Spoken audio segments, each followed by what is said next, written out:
راوی بیان کرتا ہے، رسول اللہ صلی اللہ علیہ وسلم نے جنت کی نعمتوں کا ذکر کرتے ہوئے فرمایا، جنت میں 4 عظیم دریا ہوں گے، ایک دریا پانی کا ہوگا، دوسرا دودھ کا، تیسرا شہد کا اور چوتھا شراب طہور کا۔ ان دریاؤں سے نہریں نکلتی ہیں جو ہر جنتی کے محل تک پہنچتی ہیں۔ ان نہروں کی خاص بات یہ ہے کہ زمین کے اندر نہیں بلکہ زمین کے اوپر بہتی ہیں۔ ان نہروں کا ایک کنارہ موتیوں سے اور دوسرا کنارہ یاقوت سے بنا ہوگا، اور ان نہروں کی زمین کوئی معمولی زمین نہیں بلکہ خالص مشک کی ہے جس کی خوشبو ہر سو پھیلی ہوگی۔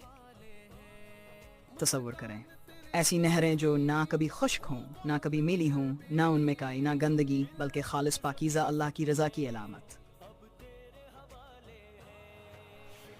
آئیے ہم سب اللہ سے دعا کریں کہ وہ ہمیں ان نہروں کی